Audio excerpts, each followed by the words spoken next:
dari kelas 1210 dari kelompok 2 akan menjelaskan mengenai proyek teknologi ramah lingkungan. Kita semua dari kelompok 2. Sebelumnya perkenalkan nama kita.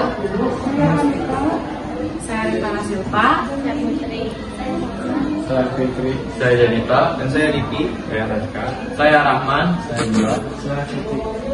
Dan fasilitator kelas kita adalah yang pertama ada Paulika, yang kedua ada Miss Damai, dan yang ketiga ada Gusti. Di sini kita akan menjelaskan mengenai filter air. Mengapa kita membuat filter air?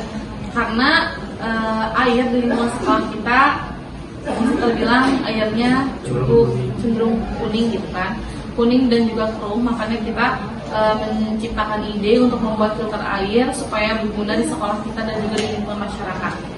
Di sini kita akan menjelaskan juga mengenai bahan-bahan yang akan diperlukan dan juga tata cara pembuatannya.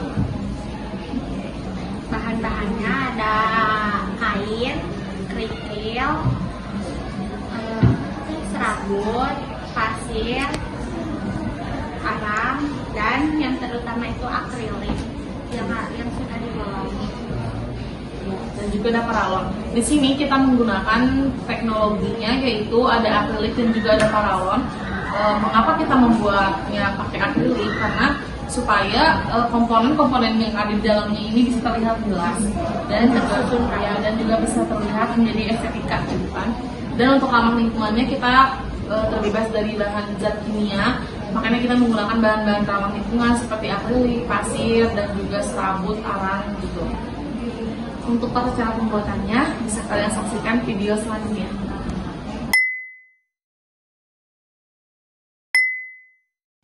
Hai teman-teman, untuk cara pembuatannya, ini kita sedang melubangi akrilik yang sebelumnya sudah kita bentuk menjadi sebuah kotak kubus dengan ukuran 20 x 30 cm.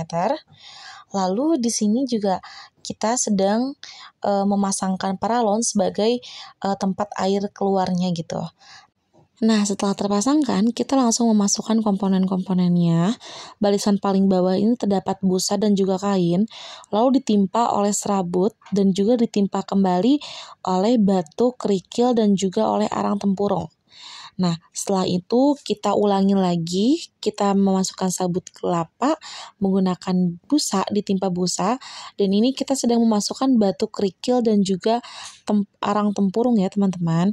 Nah, ini lalu kita di atasnya menggunakan lagi serabut kelapa karena supaya airnya tidak kotor dan juga tidak berbau.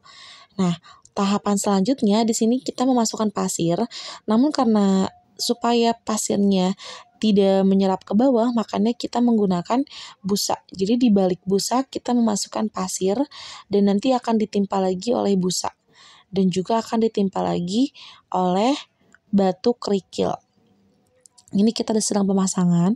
Tuh, ditutup pemasangannya. Setelah ditutup lalu kita pasangkan lagi atau masukkan lagi batu kerikil. Harus secara merata dan itu pemasangannya tuh harus sampai penuh agar airnya tersaring menjadi jernih ya teman-teman. Agar menjadi jernih. Dan di tahap terakhir kita langsung menggunakan busa di atasnya. Di sini teman-teman bisa lihat air yang kita pakai ini keruh dan juga kuning.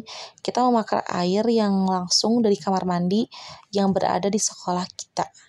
Dan sekarang kita lihat apakah airnya masih tetap keruh dan kuning atau malah berubah menjadi bersih ya.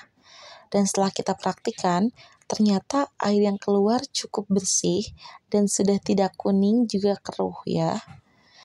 Nah, untuk lebih jelasnya, kita di sini memakai aqua gelas supaya airnya bisa terlihat langsung jernih atau tidaknya. Dan setelah air keluar ternyata airnya jernih.